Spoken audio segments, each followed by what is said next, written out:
Hi, friends. Welcome back to Live at the Roxy. Brett Hankinson, Miles Cosgrove, Jonathan Mattingly, Arrest the Cops that Killed Breonna Taylor. I think we're on day 190 of saying that, so it's about damn fucking time. But big show today, guys, for a million and one different reasons. My friend, very talented filmmaker, and ex-roommate Denny Wong is on the show. What? Thank you. Thanks for having me, Roxy. Yeah, thanks for being here. Big time in your life right now, just putting out a movie, Hold Fast, Good Luck, which I adored, but also destroyed my soul. So thanks for that. Really, really loved during this quarantine, feeling that ping in my heart. Yeah, you know. Yeah, you just had trying to make you feel all sorts of feelings. Yeah. I made the movie just so that I could feel that way during this time. It was for you, Roxy. I knew it. For you. Denny, how long though? Because I feel like this has been I know you had to run the festival circuit, so there's like an amount of time that you have to wait till you put it online or whatever it is with that. But how long has it been from start to finish with this movie? It's been a haul for sure. I mean, I'm trying to think of like exactly when I started writing it. It's sort of hard to say because a lot of it was, boozy evenings. But I had one of those last night, Denny. Dude, there was like 60 pages of the script written on like one night where it was like, I just came back from a bar and I was like, I got ideas. Wait, what is that? What is that? Is it just like the creative way? Because why are we all like that? Where it's like when you're hammered, it's like, I've got it. I know exactly what I'm doing now. What? I think there's actually like, I read a paper on it. Not a paper, like a summary of a paper. I think I read the abstract, but basically it was kind of like I read a novel. Actually, I read the back page. It was fine. I only looked at the, writer's portrait actually, but basically, alcohol, because of the way that it kind of removes inhibitions and like it blocks off a lot of the receptors that kind of generally control that. It kind of also lets your brain flow a little more creatively because you just start thinking in ways that you probably normally wouldn't think. Which anybody who's drank knows that is very true. Do you find the next day though, like when you go back and you look at your drunken words, are you like, that was gold? Or are you like, uh-oh, that's a bunch of garbage? Yeah, it's kind of a mixed bag. I think like that huge chunk of the film was like, honestly, I went back and I looked at it and mostly it's like some typos to fix, but it was kind of in the spirit of things. I mean, The movie itself is kind of like a big boozy romp.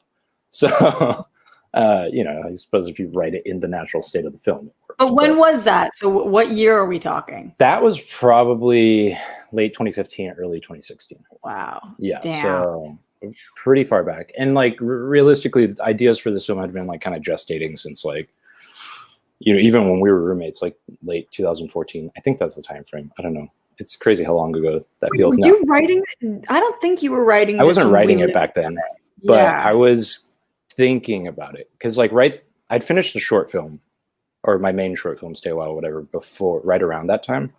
I think when we were living together, I think we had a screening party at the West Hollywood House, if I remember. That's the one with the I Love California. Yeah. That song. Still fucking jam out to that. Yeah. That band's tight.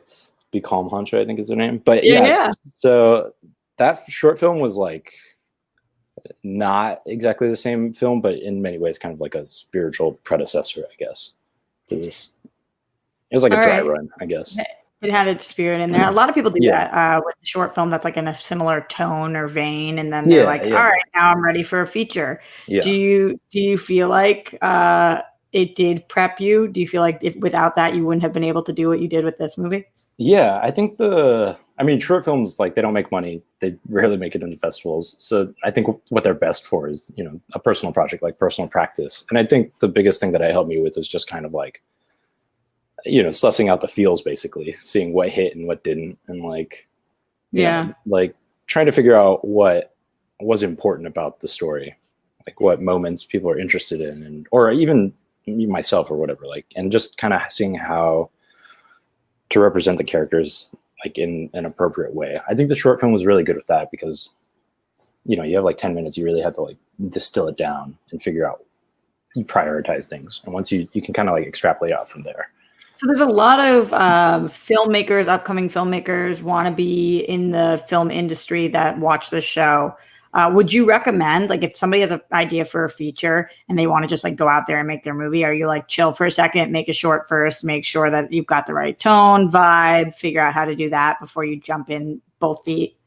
Is that a saying? Jump in both feet? Jump in dive in head first. Dive in head first. Yeah, something like that. Some idiom, colloquialism. I would say that I think, well, you know, the first answer, the easy one is like, it sort of depends, right? But I really enjoyed having that opportunity to have a short film to kind of like flesh the idea out and like see. I mean, you can write something, you can imagine it as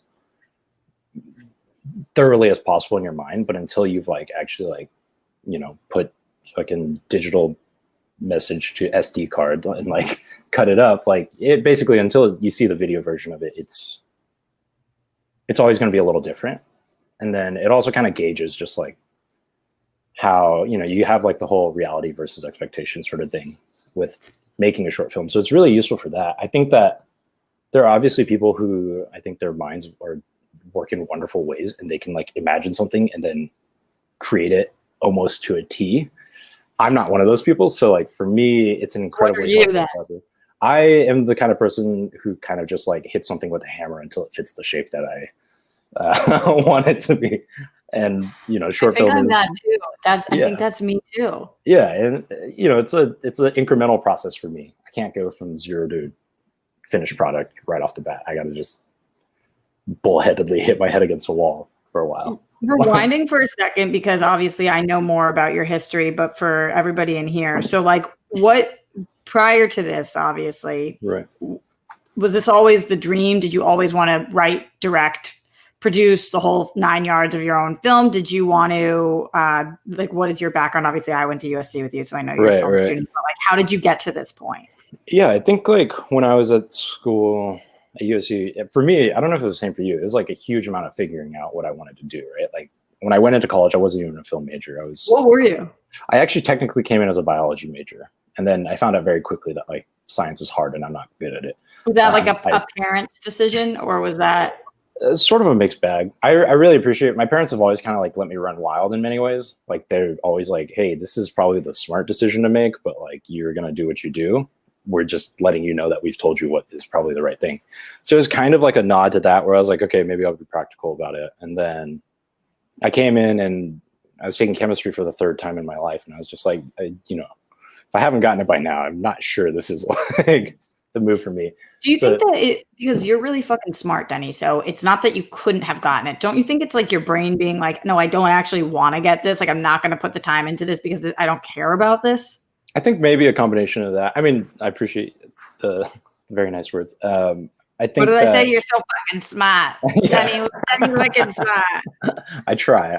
I just sit around and have too much time to think, I guess.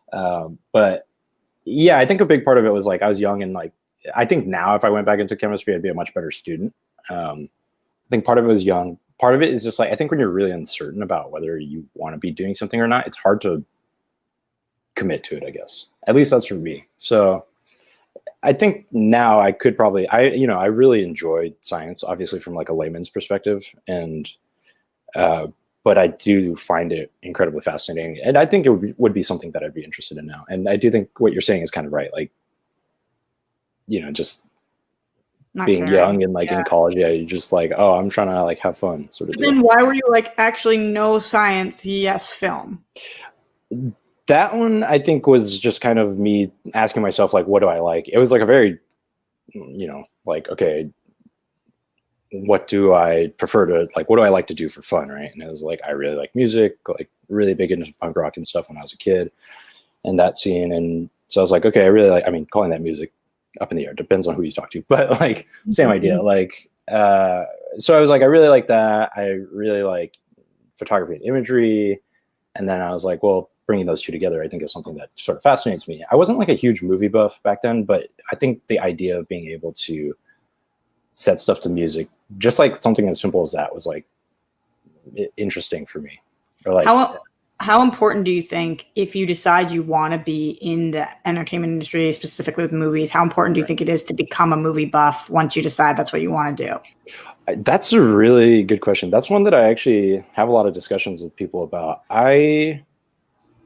Obviously I think it's good, right? Like I think one of the amazing things about being a movie buff is you can really give yourself quite a solid education just watching movies and really dissecting them, without even professors. Like I think we see so many people nowadays are they've been really good students of, movies on their own. Film, like literally of just watching them. Yeah. Yeah. And I think that is a really excellent way to learn. On the other hand, like I wasn't a huge movie buff. I watched a lot of stuff in college and stuff. Even now though, my intake of film stuff is not like huge. And I think that I think it's a different approach. I don't really know if I don't think it's better in any which way whatsoever, but I do think that like kind of some parts of not watching a lot of films allows you to sort of just, worm your own weird way into stuff, right? Like you don't have a lot of outside influence or as much sometimes, and you're able to make something that may feel unique to you. Often it's already been done, but like it does kind of give you a slightly blanker slate.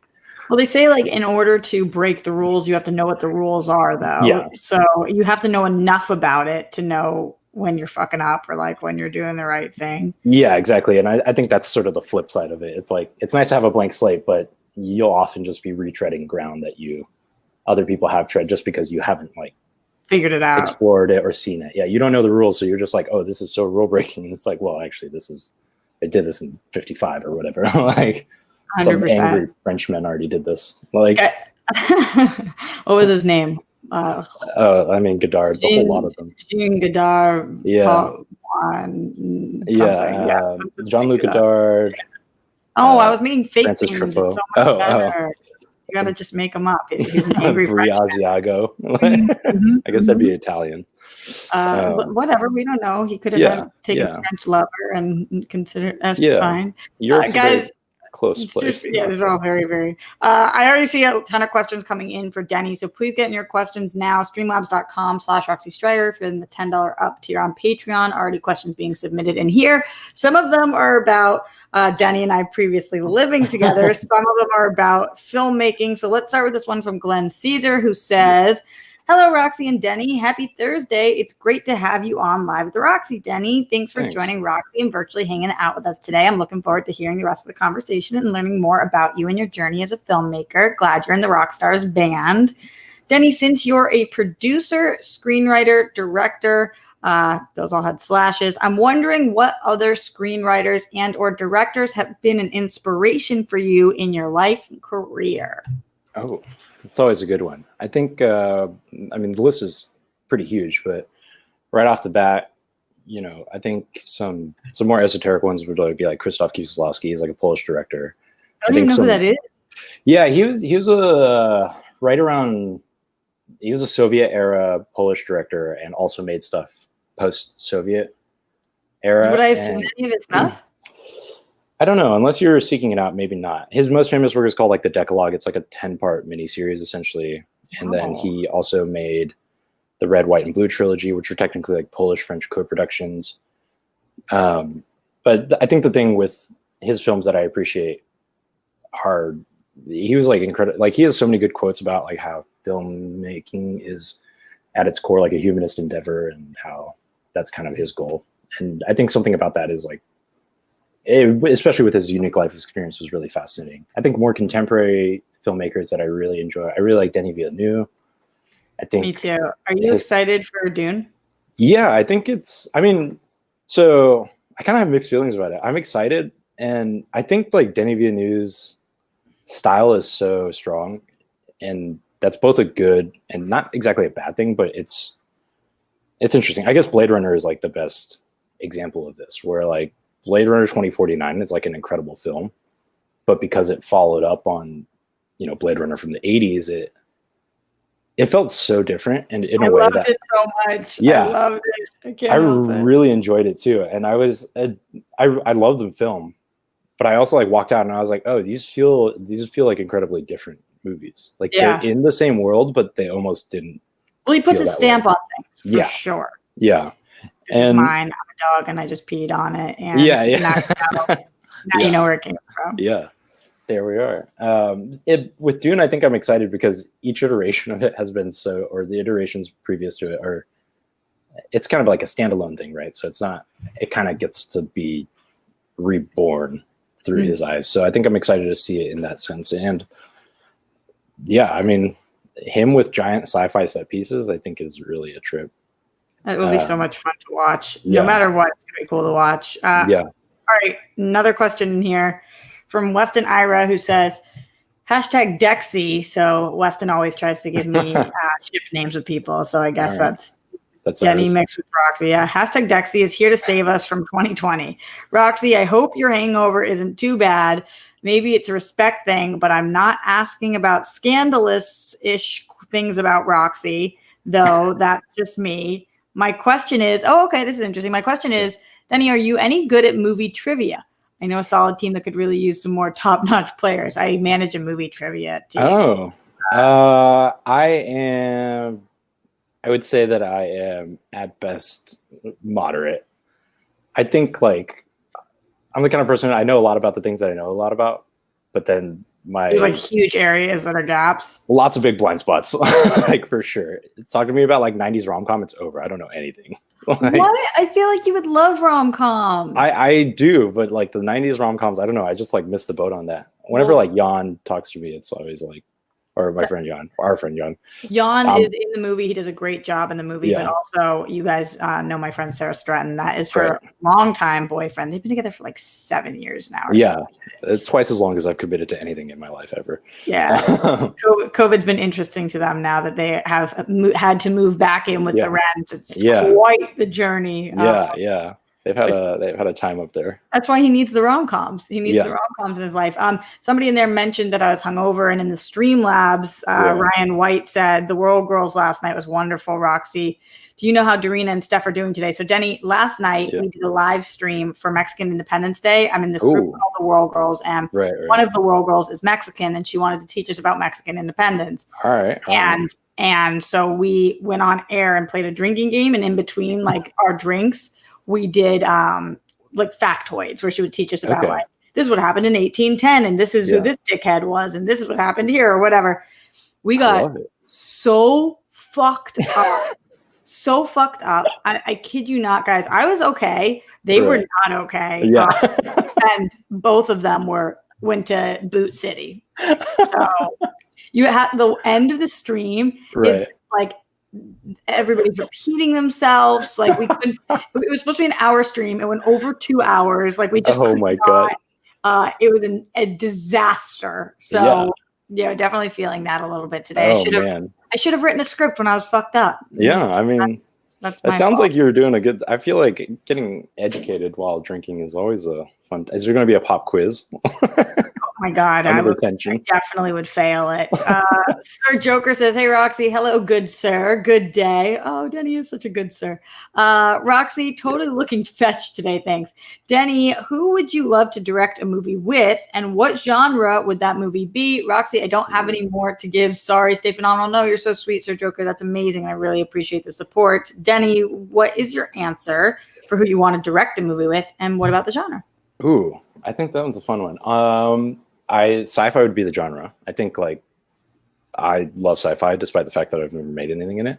And I think somebody so interesting because I feel like you're such a like heart. I feel like your movies have so much like heart. I don't usually think of sci-fis as like that character development, like slice of life full of that emotional side of things. Yeah, I think that's kind of why I'm fascinated with it is like, to me, the aesthetic, I mean, it gives you so many opportunities to explore the slice of life stuff in a totally different way, right? Like just explore character in a weird way. And then, but yeah, I think you're totally right. I usually live in like the dirt. So it's like my stuff is like set here right now, like with people rolling around the dirt. I never heard that expression. Did you make that up? No, I think it's like a big, people who are like from the desert love to call themselves like dirt kids. I love that. I want to live in the dirt. Yeah, I mean, every time somebody's like, I'm a dirt kid, I'm like, man, I'm so jealous. I'm a fucking dirt kid. Yeah, exactly. Who are you going to do it with? I think like actually Doug Liman would be really Oh, that's interesting. cool. Yeah, like Did because I repeat? yeah, and like yeah, which one are they going by now? Like Edge of I don't Tomorrow or know. Live Die Repeat? I I don't know know. the DVD says like Live Die I Repeat, still don't know. but I really enjoyed that movie, and I think that his movies to me would be incredibly fascinating with like maybe some more dirt stuff like about people, like slightly more character driven, because I think his set pieces are so excellent, and I always just want just a little bit more about the characters in his movies. Have you ever co-directed anything? I have not co-directed anything. Are you interested in that, or are you somebody who's like that could get a little bit too many cooks? I think it could be really interesting. I think it's one of those things that you definitely would want to like make sure everybody knows exactly what they're doing. You want to have a good collaborative process going for sure. But like, yeah, I'd love to do that. I would love to. I like being a team player almost more than I like doing stuff by myself. I think maybe that's just part of like doing so much by myself for a long time in film. Like, but yeah, I think it'd be really cool. I think it'd be interesting. Can you talk about that for a second? Because like Hold Fast, Good Luck is clearly a Denny Wong baby. Like this was something that like you had to will from start to finish and wear so many different hats that it's insane. Is that something because like by necessity? Is that something because control and making sure it goes exactly how you want because it's your first feature? Like how does that come to be? I would say that the majority of that was out of necessity. Like with incredibly low budget filmmaking, the resource you have the most of is like time. There's like the classic triangle, right? Like time, money, quality. You can pick two sort of deal. If you don't have money, you got to go with the other two. And because I had a lot of time, I was able to wear a number of hats. Like writing the script cost me nothing but time. So that I was able to do on my own. If I had partnered with somebody, now their time becomes another resource that needs to, you got to collaborate, and it makes it a little trickier. I would have loved to, but it's a little more difficult. Also, this story, I guess, is like a pretty personal one, so it was just easy for me to kind of like cruise through it. On like, so is this a Denny's life story? It's loosely inspired by is probably the best way to put it. Huh. I think it's kind of some core events. I think I experienced similar things, and that informed it, but I tried to universalize it a little more and make it more applicable to people, I guess. Trying to get everybody to feel some feels. Totally. But to me, it was much more through her eyes than it was through his eyes. So that's interesting that you were able to still kind of do that unless I'm missing something. No, I think that, a big thing I was really interested in during this was to have a basically even narrative, right? Like split between both characters. Like oftentimes like with two-handers, there's like somebody who's more of a main character than the other. I think in this one, maybe, it's hard to get it 50-50 down the middle exactly, but I was really interested in the idea of having a split narrative, and not because like it's like a contentious romance in the film, but just because I think it's fascinating to see how things play out from people's like inner worlds, kind of like where people come from in something like this. But if you're more him, yeah. Is it hard to separate yourself? Like, not that there was necessarily situations where you needed to take sides, right? But are you more on his team than you are on hers?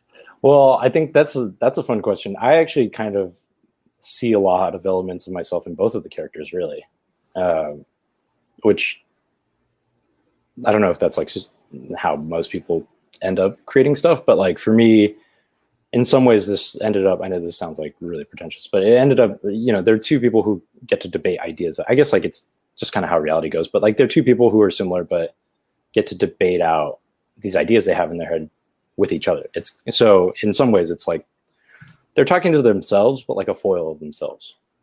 And I think with like connections like this, that's kind of the appeal. You meet somebody so similar to you, and you're able to just like sit down and like you've talked for 14 hours with them or whatever it is. And the only reason you can have such a connection is because they're so similar to you. They're like almost in your head, right? So I think like, oh, go ahead. In terms of that, like the picking sides thing it's hard. You love both your children equally, right? But I've always thought that was a lie. Yeah, I kind of think it's a lie too, but you got to say it on the surface. Yeah, Not that I know, because kids are woo. Yeah, way down the line for sure. But yeah, I think like it's actually changed with time. You know, I wrote it kind of feeling perhaps more like sympathetic to uh, the guy's character in the film, and I think I've gotten older and it feels like it's maybe taken a slight turn. It's not like a huge thing. It's like a 52-48% flip, but like.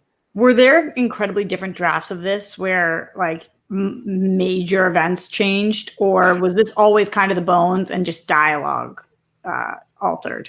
There were some shifts. The general structure was pretty much the same. I always kind of envisioned it as essentially a three-parter. Like, you know, first act they meet and they just have a weekend, and then second act is essentially the week together, and third act would sort of be what happens after they've been apart, and then when they see each other again, like what happens then. So that really broad structure has always kind of been the same. There have been like little event shifts here and there, and then there were pretty major changes in terms of, I guess it would basically be dialogue, but basically the script was pretty long, and the final cut of the film is quite a bit shorter than what the script ended up. It's an hour 25, right? Yeah, and the script was, I think, around 115 pages. So I think between the shooting script and the final cut, we probably shaved off maybe like 15 to 20 pages of dialogue minimum. And is that because of time is money, and money in indies, you just got to kind of cut some things sometimes? A little bit. Part of it was, one of the nice things about being able to like doing everything by yourself is you do get to kind of make decisions like this. So I edited the film as well, and I was able to kind of just like, there's some parts of the dialogue that I felt like weren't as applicable as when I wrote them, or like once you see them play out on screen, I didn't love it quite as much. I also did want to keep it pretty brief because I think the story wants to live on the shorter side. So yeah, kind of a combination of all of those things. What was your least favorite part? Not of the actual movie, but of working on the movie. Oh, definitely. I mean, like editing. Like I do a lot of editing in general. I guess not editing it, but the post-production. Unfortunately very good at it. Yeah, I got really good at something that I have mixed feelings about. But I think the post-production was my least favorite part of it, just because post-production is kind of, it's nice to have a team for it, and that was where I could save the most money because I work in post-production, and being able to, you know, take everything from ingesting the footage all the way to finishing and finalizing color on it was just, we could save a huge amount of money. So I ended up doing almost all of it, and it gets tedious.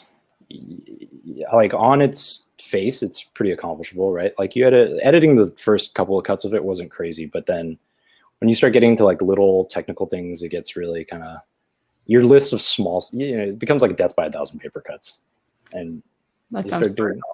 Yeah, it's not the most fun, but you know, your to-do list is so long. Everything's tiny, but like you just look at this huge list and it's daunting, even though things are like cut 4 frames out of this, or like you're slipping here on your VFX comp, or like there's a mask flying around in color after like that you got to chase.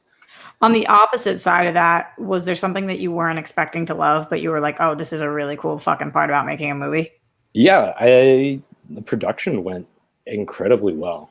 Like just smoothly? Yeah, like, well, we really over budgeted a lot of time. We pretty much tried to plan for, I'm also a firm believer that like a happy crew is a harder working crew in many ways. And I mean, for projects of this scope, and so much of this was like asking friends for favors and, you know, needing to really pull on my network. So I wanted to make sure that everybody was treated appropriately for kind of the favor they're doing. And how do you do that? Sorry to interrupt, but just pausing there, because a lot of times, and you guys have asked me about this in the chat, like, how do you ask your friends? Like, yeah, how do you even go about that? Yeah, I think that's actually a really interesting question, and I think a really good one, because like obviously, like if you're gonna ask people to work for something that's below their normal rate and stuff, I think like at least for me, it's really important to make sure that they're compensated fairly some other way. If I don't have cash, I want to be able to try and make it up to people in another way. So for a number of these people, it was an arrangement where they're like, I'm willing to go this far below my rate, and I was able to give them some equity on the back end, which, you know, in and of itself is it's sometimes more a gesture than anything, especially with indie filmmaking, because recouping costs and making a profit on the film is, I think you have to be realistic about it. It's challenging. A long shot. Yeah. And then, you know, a lot of it was like previous relationships that had been established. It was kind of a thing where maybe I'd scratch their back at some point and I was like, hey, I'm calling it in now, but you know, here's how I'm going to make it like pretty fair. And I'm trying to make sure, you know, a big thing was like, I was like, we're not going over 12. Like everybody's a hard out at 12. And For anybody who doesn't know, that means hours, like in how long you've worked that day. Because sometimes on indie productions, you'll end up working like 18-hour days because there's just no union to come in and be like, no, we're not doing that. Yeah, exactly. And like that kind of stuff to me gets unsustainable, especially when you're asking people to come out. So I was like, okay, well, I'm asking you to do this favor if you're able to. Oh, the other thing is like, you know, you got to make sure people are comfortable with it. I try to make sure that people only come to it of their own like volition. I'm like, hey, here's a project. I'd love you to have it on it. We don't have a lot of money. I know it's well below your rate. We're making sure that days are going to be well organized and stay within 12. We're aiming for even less hours per day. If you're interested, I'd love to talk to you more. And, you know, I basically just lay everything out. I don't try and like mislead people. I think that's probably the biggest thing, is just making sure everybody knows the score right off the bat, because then your friends can make an informed decision. And like, you know, another big part of it was not taking any answer personally. Like I knew what I was offering was tough. It wasn't going to be easy. So if somebody was like, oh, I'm not able to, I was like, okay, for sure. Yeah. Like totally understandable. And then moving from there, I would be like, do you know anybody who might fit this niche a little bit better? Or somebody who's, you know, maybe trying to get some credits under their belt and still get some pay. It's not incredible or anything. And we found a couple crew members via that method, which worked out really well. It was like, you know, like, yeah, like I think asking people for favors is really about communicating and letting everybody know right off the bat, making sure that expectations are both managed and like understood, I guess. And then how many days were you shooting for? We shot for 21 or 22 days, if I remember correctly. And then we had a couple of pickup days.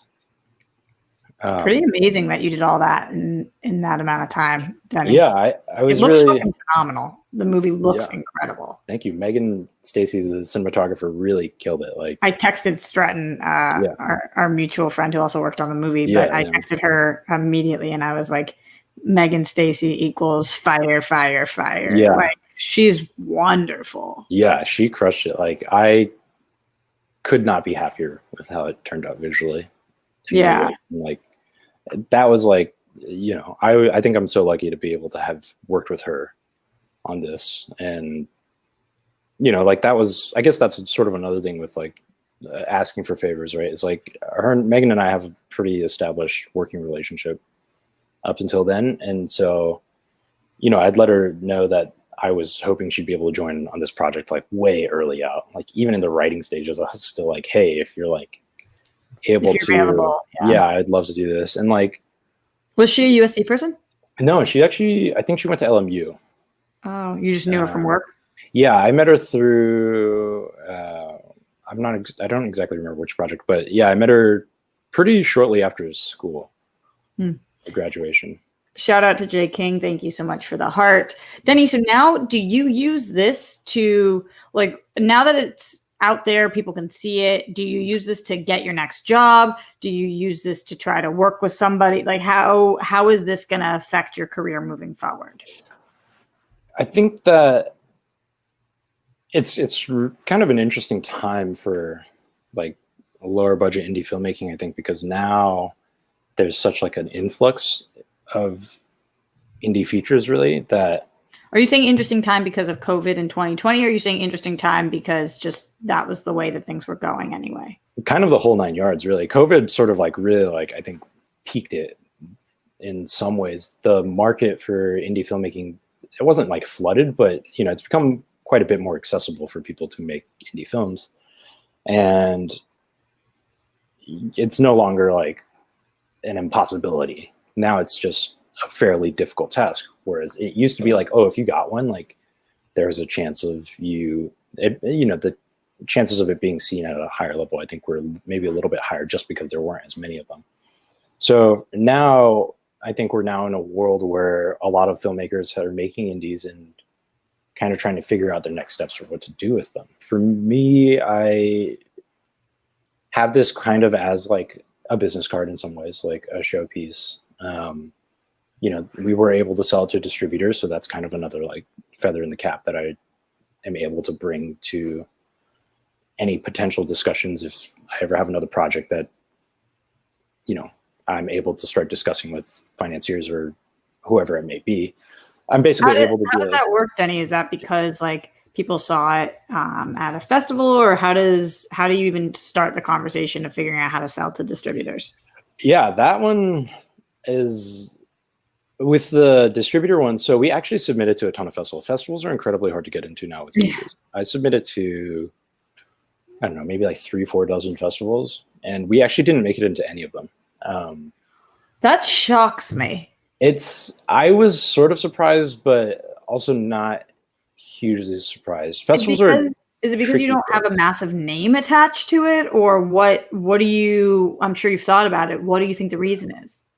I think a part of it is definitely names help a lot, right? And like, especially nowadays with a lot of actors, I think they're hungry for interesting, smaller stories, smaller projects, which, for any potential filmmakers, I think that's a huge thing. Literally, like, go for it. If you start your film or you're starting the process to make a film and you hired a casting director, like, go for gold, like, see if they can send your script to really whoever you think of. And it's always worth asking, I guess.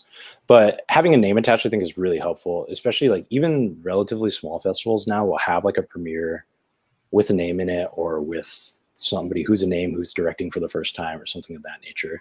So I think the field has gotten really competitive in that sense. And in the other sense, I think the festival world is now maybe a little less catered to discovery.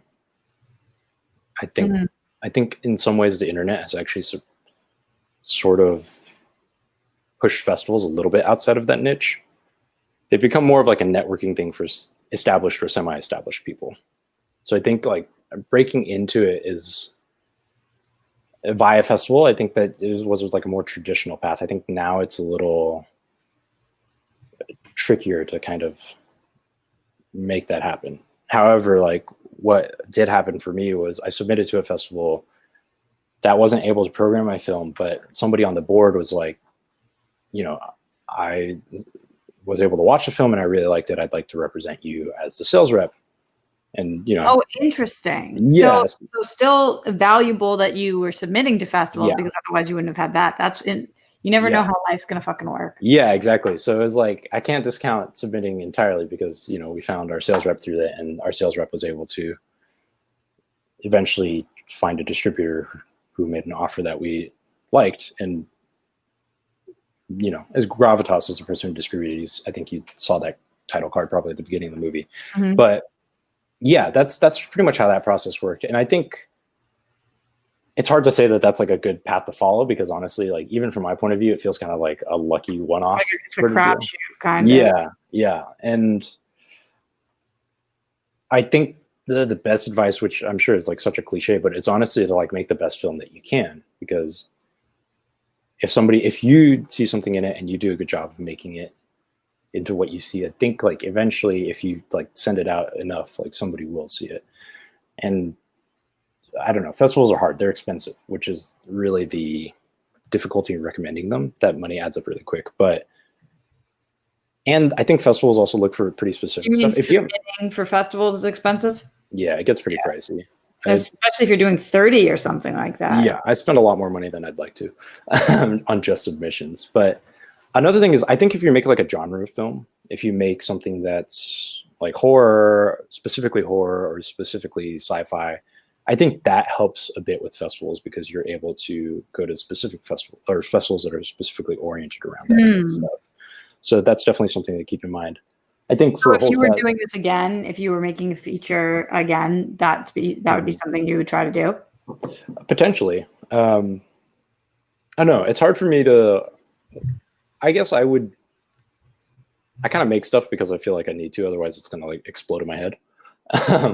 So I would probably make whatever comes out. But if I was being pragmatic and trying to make a feature as like a definitive career choice, I would probably consider making something more genre oriented. Now that you just went through this whole process from start to completion, and people can, by the way, buy this on Amazon, iTunes, like rent it. It's fucking awesome. Uh, do you feel like you want to make another movie? Yeah, I would love to. Uh, the only hesitation is kind of the cost of the endeavor, basically, right? So I really enjoyed the filmmaking process throughout this. Like it is really something quite. Movies themselves are magical, right? And then being able to create them, and not only create them, but one that is within your vision is another. It's something else that's really wonderful in and of itself. So I would love to make it again. The question is just, would it be something that the process would be a little different foundationally? When you talk about the financing the movie, so if you're out there and you're first time filmmaker and you need to finance a movie, like what are the first steps? What are the first things you have to think about? Is it tapping your loved ones? Is it crowdfunding? Is it looking for financing elsewhere? Like what are the options available, and what is the best place to start? Yeah, I'd say the best place to start absolutely first would be the budget that you pull together, and just try and get the thing as low as possible if you're like a first time filmmaker. Basically just get that down as low as you think you can get it and still make a film, and then make a version where you cut that in half, and then make something in between that, and then make a version where you have like it at a quarter of what you think is the minimum, and just kind of like feel those out. I think that is just really informative for giving you kind of like options. The thing with Hold Fast was like when I was making it, I had an idea of what I wanted to put into it, but I also was like, okay, well, if we don't get this much money, like, am I still going to make the movie, et cetera, et cetera? And like, here's my cutthroat budget. Here's my, we didn't make the cutthroat budget, but we're close. And here's my, I'm still going to make the movie, like hell or high water. I've got no money sort of deal. So I think the budget line is definitely the place to start, because it kind of also then starts informing the rest of your conversations. I think like I pursued so many different avenues of it. We did these things called fiscal sponsorships, where you partner with a nonprofit and people are able to donate to the film. The nonprofit takes a percentage of it, but anybody who donates to the film is able to write it off. So that was like one avenue we went down for a little bit. They're able to write off the part that the nonprofit takes, or their entire donation? The entire donation, because they're donating to the nonprofit, and the nonprofit is, yeah, they're essentially sponsoring it. So it's like a setup. That's wild. I didn't even know that existed. Yeah. It was an interesting, I didn't really know about it until I started talking with a lot of other filmmakers who made their first indies or something of that nature. And they suggested it as one possible avenue. I would explore it. I think it works.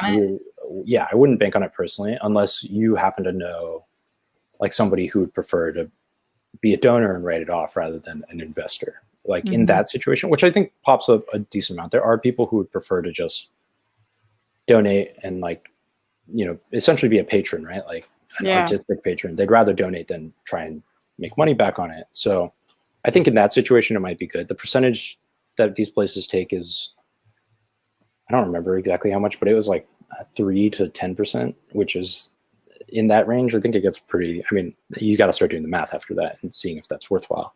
Right. Obviously there's self-funding, which my film was largely self-funded in combination with asking a lot of friends and family for what they could contribute. And that, I think. So Denny, were you saving up for that for a long time? Were you like, okay, I know I want to make a movie. I have to start like putting X amount in the bank all the time, every week, every month, whatever it is? A little bit. I ended up kind of going the other way with it, where I was like, I need this much to get started. And then I essentially put myself on a subscription model where I was like, after I finish production, I have to have this much money to pay for the stuff that needs to be paid the month after that. And then the month after that, I need this much money. So I paid for a lot of it after the fact, which you can do with a decent amount of the film. Production is expensive, but it's only one cost. And with some things like music license and stuff, they come down the line. You're usually able to pay a festival rate first and get an option for a full license. So you can pay the festival rate first, and then eventually, once you get the money for the full option after that, pay for that. So a lot of it was through that. It was also kind of just a wild process. Like we were fundraising. Like we'd finish a day on set and I'd make like a bunch of phone calls being like, hey, we need X amount of money to make it into next week. Any chance you're able to invest? Damn, wow. Have you made a decision? Like things of that nature. I think that crowdfunding is really also a worthwhile avenue for obviously people with a pre-built audience at all. Like, you know, you have even a few hundred or a couple thousand subscribers or whatever. Like, I think that's. I've got 20,000 subscribers, Denny. You've got a nice pre-built audience. The kindest. The best. Yeah. Truly the best. I think that's really worthwhile. Also, if you're making something that is either genre oriented or like a specific interest group oriented, crowdfunding is really good. So like you'll see a lot of documentaries I think that get crowdfunded, you know, things about, let's just example one, like if somebody's making a documentary about a very obscure kind of illness, like I think you can crowdfunding for something like that is really efficient. And on the narrative side, if you're making something, you know, a film that's about a specific subculture that doesn't really get any airtime, people of that subculture might be interested in seeing themselves represented narratively. And a lot of internet communities, I think, are really ripe for crowdfunding. Obviously, like with crowdfunding, there comes like, you know, you really have to be on the ball. I think when you start taking when you start taking anybody's money, you really have to like make sure you deliver. But I think that's so fucking hard too. Yeah, exactly. And that's one of the crazy things about asking friends and family for money is like, you know, the heat is on. You know, like, you gotta make sure that you say you have to do what you said. Like you couldn't in the middle of your movie be like, actually, I'm not gonna make the movie. Yeah. Like actually, I'm done. Like you had to finish it. Yeah, and in some ways, it's really helpful to have that kind of impetus because you got to finish it. But yeah, like I think that honestly, like exploring every single avenue possible it's kind of what I did, and the one that ended up working the best for me was a combination of friends and family and self-funding it. And just the way I made it work was basically like parsing out the payments, stretching them out in a way that was possible for me. I wasn't able to pay for everything up front all at once. I also will say, I think what's very helpful too is that like people really fucking like you. And I know that sounds like a weird thing to say, but like you have done favors for other people and you are very likable and enjoyable, and knowing that the set would be fun and nice and you're not going to get fucking screamed at by somebody probably makes people want to be there more. So as my bit of Roxy advice for the day, like don't be a dick, and then more people will want to help you when you need help. Yeah. Thanks for the kind words. And yeah, I think it really goes a long way to don't be a dick. Like if you're nice to people, it really goes a long way. And especially unless you're really rich. Yeah. I guess you can be a dick and still do your shit. Yeah. Which for better or worse, I guess. Fuck my life. Before we do get out of here, because we got a little bit more time, I do want to talk about some of the news that's going on. Yeah. And if you guys have more questions for Denny, as I know you guys do, make sure you submit them in the Streamlabs or right here in the super chat. And in the meantime, we can talk about some of the really cool, fun, exciting things that are going on in the world. You know, like Jerry Harris from Cheer, who was arrested on account of child pornography charges. Did you watch Cheer? This was a Netflix show, a docuseries about cheerleading people. I didn't have a chance to watch it. I didn't see it either. But I think it came out early this year, right? Like January era. Yeah, I believe so. So I found out about Cheer on like a trip with my friend for a friend's birthday, and one of his girlfriend's friends was a competitive cheerleader. Oh wow! And she was like in that world and talking a lot about it. Yeah, world. Holy shit! It's really wild to me. I was like, oh, I didn't know this was a thing. It's like I thought cheerleaders were just a thing that like high schools had, and she's like, no, I was not affiliated with the school at all. This was just like a thing, and it seems like a pretty intense world, like really high pressure. And so I didn't watch the documentary, unfortunately, but yeah, like from what she was telling me about it, she's like, they did a pretty good job of portraying the difficulties and stuff. That's what I heard too, that this documentary was great, and everybody from it was kind of like their star was rising like crazy because you made it into this docu-series, then you were, you know, kind of a big fucking deal. So Jerry Harris is somebody whose face I had seen, not from having seen the show, but like just because now he's become a pop culture phenomenon, celebrity, whatever you want to call it. But he was arrested today and charged in federal court in Chicago with soliciting pornographic videos and images of minors and soliciting sex from a 13-year-old victim at cheerleading competitions. This isn't somebody who grew up famous, so it's not like when we hear those stories about, I don't know, what the fuck was the name of the guy from that 70s show, Dan?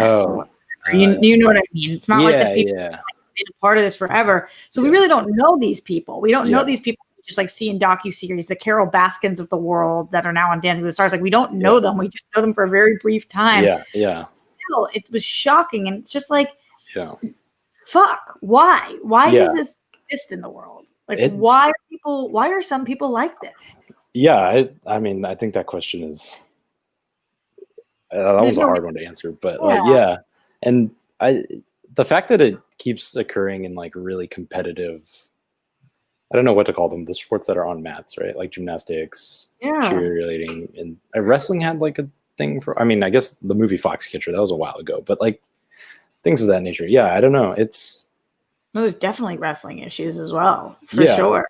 Yeah, and I don't know. Are you drawing a correlation between the competitive nature of some of these sports and like the personality types that are drawn to them and bad shit happening?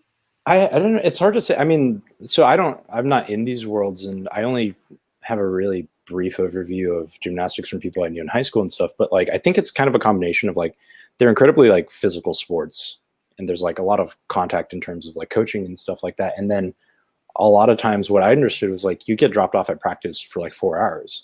Yeah. The only supervision is like a coach or something. And, for the gymnastics scandal, like I was kind of like, okay, this not exactly adds up, but I was like, okay, the setup seems like it was ripe for a problem like this.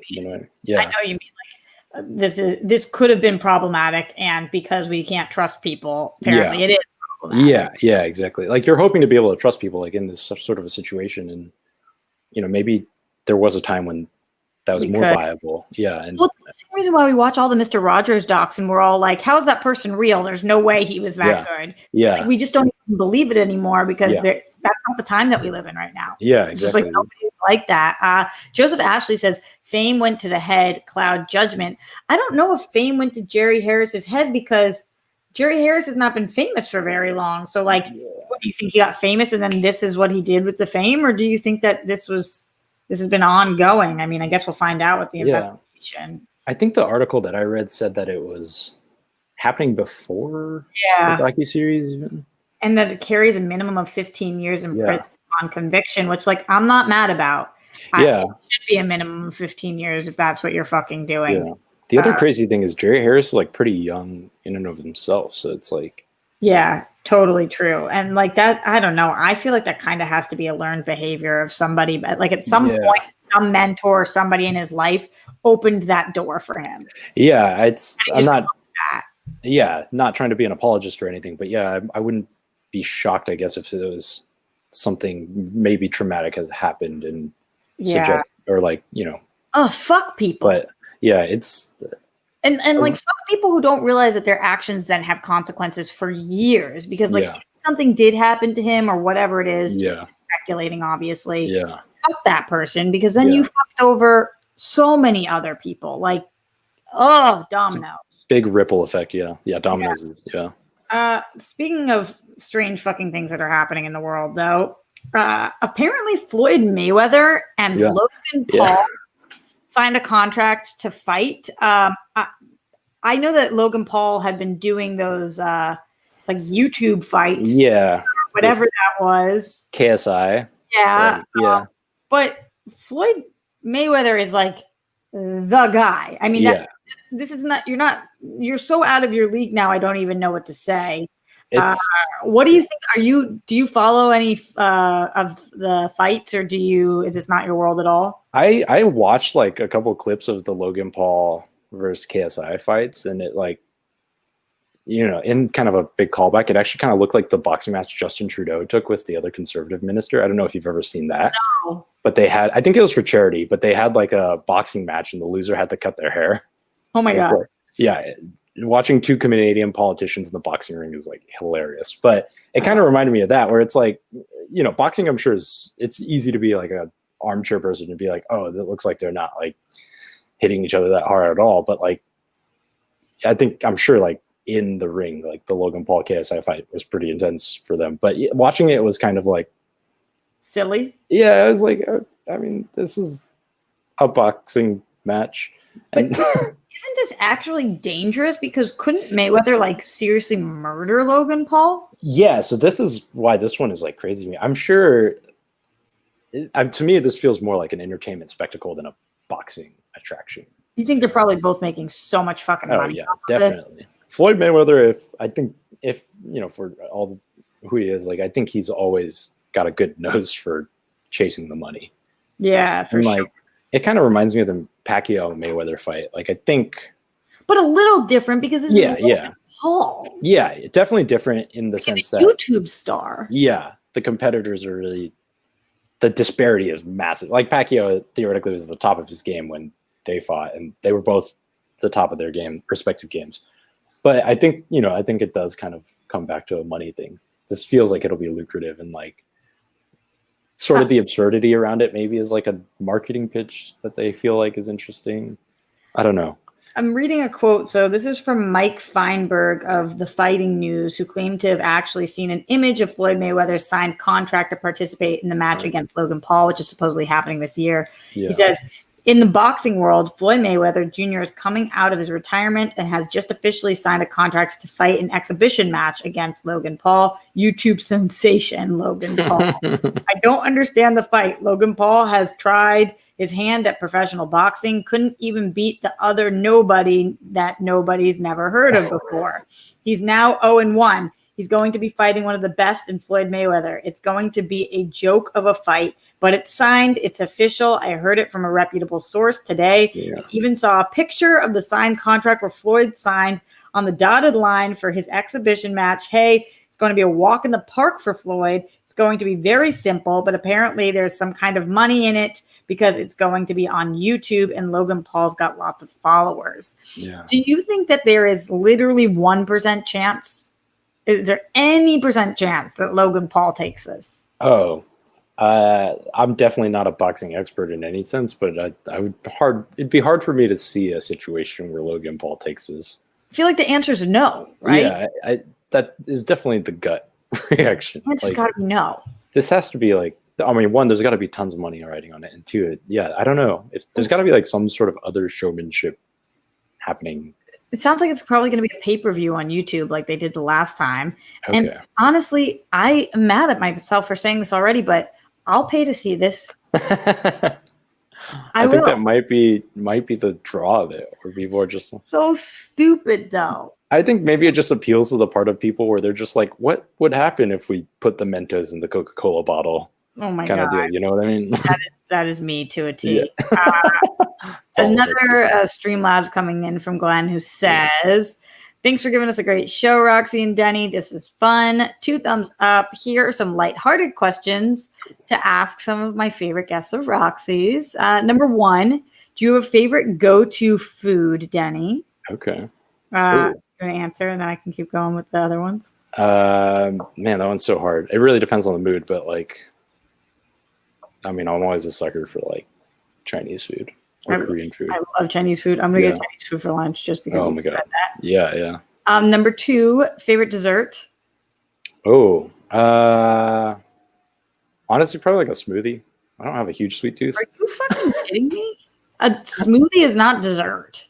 It's like sweet, kind of. Oh my God, Denny. What? That was the wackest answer that you've given so far. All right, number 3, favorite guilty pleasure food or late night snack? That was a guilty pleasure food or late night snack. Dude, I don't know, like, no, probably like mac and cheese or something. Like, I feel like that's so horrible to eat right before bed. I drunkenly made like the most massive bowl of pasta last night. Oh my God. You've ever seen in your life, but I was like, I should make this like original pasta sauce with it. So I like made a homemade fucking tomato sauce with it. It took me like an hour. So stupid. It's so See, funny. you were exercising your creative What question says, "Don't judge him, Roxy." I can't help it. I can't help it. I fully understand. Some things deserve to be judged. Another news story I want to talk about before we get out of here. And again, I'll take any of you guys' final questions from hubs.com/Roxy Strayer. Chris Rock. This was kind of interesting because are you a Chris Rock person? I typically love Chris Rock. Yeah, I wouldn't say that I like follow him super avidly, but yeah, generally speaking, I quite enjoy. But he definitely speaks his mind, and he is not happy with the Democrats because he said that they let COVID come to the U.S. because they were focusing on impeaching Donald Trump rather than the pandemic. People seem to be really not happy about this, kind of on both sides of the aisle. Yeah. Because obviously the Republicans don't claim Chris Rock. So they're like, okay, that was kind of a weird. All right, sure. Yeah, you still can't sit with us. Yeah, exactly. We appreciate that, but you can't fucking sit with us. Yeah. And the Democrats are like, wait, what? Why'd you say that? Yeah, Why are you doing that? I thought it was an interesting point that he made, though.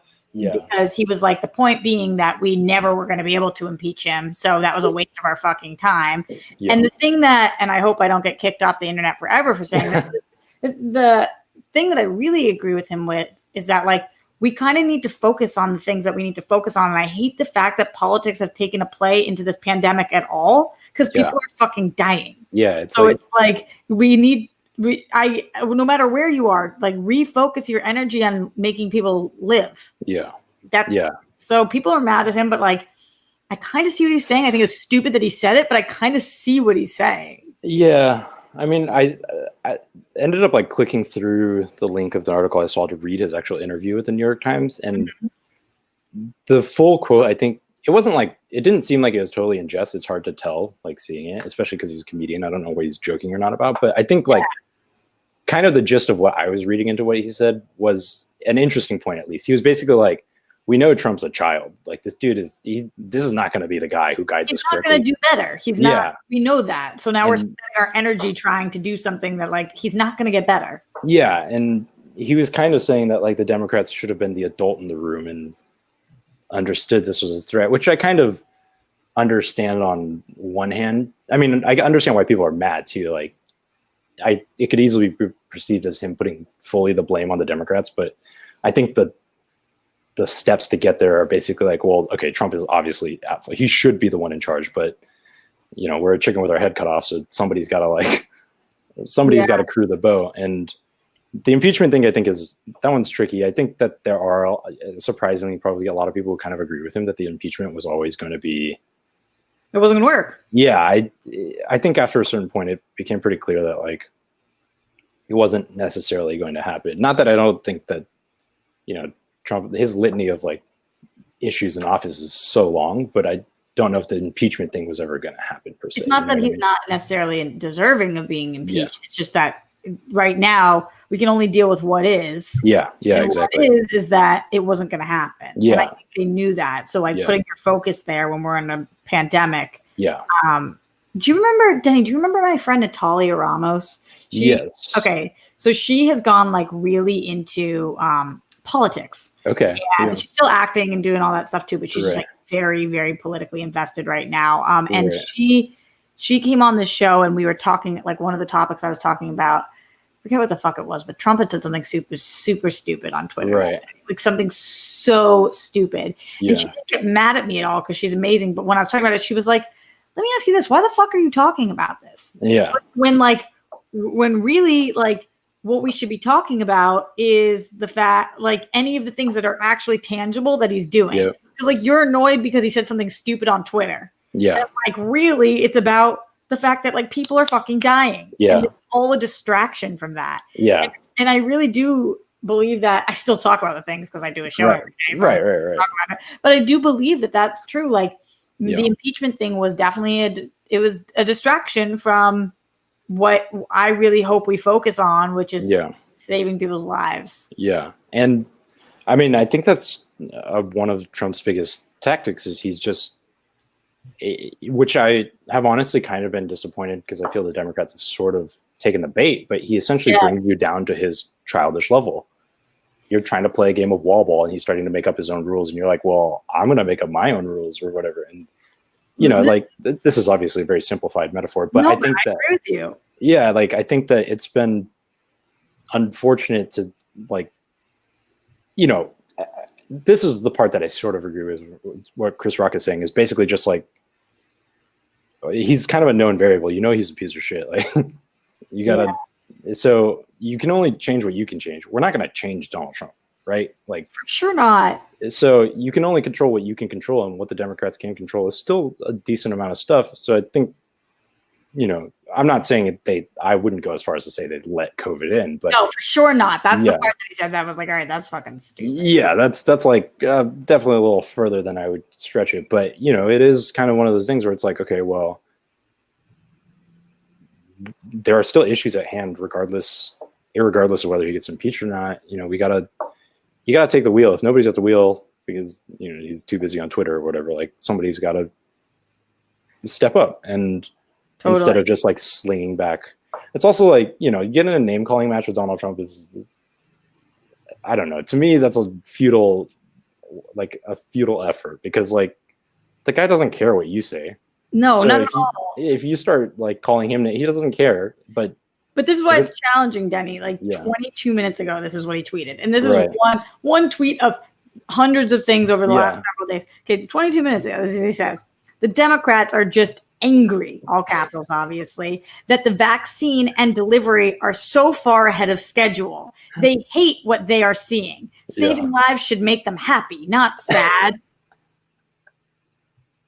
How'd you guess? That's what, the Democrats are angry about that. Yeah. And I mean, that's kind of like the thing, right? It's like he starts so far in crazy town. I know. That if you start like trying to engage with it, you're going to end up in crazy town. You know what I mean? I live in crazy town. I mean, you and I both. Morse code says the distraction is why he says them. I know. Yeah, exactly. Know. And I mean, it doesn't mean that what he's saying is excusable in any which way whatsoever, but I do think that it's kind of a tactic. I think the impeachment, like, he probably loved when that was happening, because, like, loved it. Like, it's so much red meat for his base. Ammo, like, yes. Yeah, and like, he doesn't have to talk about real issues at all during that time. He just has to be like, the Democrats are liars and they're wasting your time, or whatever. However he said it. Shoe fly, don't bother me. Yeah, and just like that. Got kind of a free pass in terms of like being. I mean, he got grilled by the media, definitely, but I think in the public consciousness, unless you're really paying attention to what he did, like, you missed a lot of stuff because you're holding your breath for the impeachment. Totally. And unfortunately, he didn't work that way. Yeah. Didn't work that way. Now we live in this brave new world. Totally. Well, while we're in this world, we've got some free time. So hopefully you guys go watch Denny's movie. Denny, where are all the places they can find it, buy it, rent it, all that stuff? Let's see. We've got it on iTunes. We've got it on Amazon. We've got it on... Those are the big ones, guys. What, you don't have access to either of those? Yeah. If you don't have access to those, you've got Google Play, Vimeo, YouTube, and... Oh, yeah. Microsoft and Vudu. And then it's also streaming on some, I think, like Comcast and stuff. Although, do you know what it's like overseas? Because I had a couple of people say to me that they were having a hard time overseas finding it. Yeah. So as of currently, it looks like we only have US and Canadian distribution for these platforms as of right now. So hang tight. Yeah. Or, I don't know, a VPN or something. Hold fast. I didn't suggest that. Yeah, exactly. But VPN stuff, that's good. Yeah, VPNs seem to, I think it will work. I haven't tested it myself, but also I don't know if this like is a thing I can say, but anyways. Oh, there are VPN services you can buy too, like that make it that you're allowed. So, Yeah, exactly. This is really cool. I think that would be a way to access it. I think there's a couple good free VPNs, but yeah, for now we technically have US and Canadian distribution. Awesome.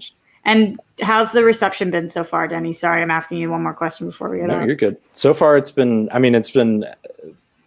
feel very positive and as much positivity as I could ask for. Like, I'm really happy. It seems like it's connecting people with people in the way that I hope for it to connect with people. And, I think that's kind of what counts at the end of the day, is like, people are understanding it for what I was hoping it'd be understood for, I guess. I really loved it. Again, it crushed a little bit of my soul, but it also made me a little bit happy. So all of those things. Please go check it out one more time. Hold fast. Good luck. Denny, also, they can find you on Instagram at Yeah. Bless the Summer, which is right below. Yeah. He's not on Twitter because I guess that's a cool thing to do these days.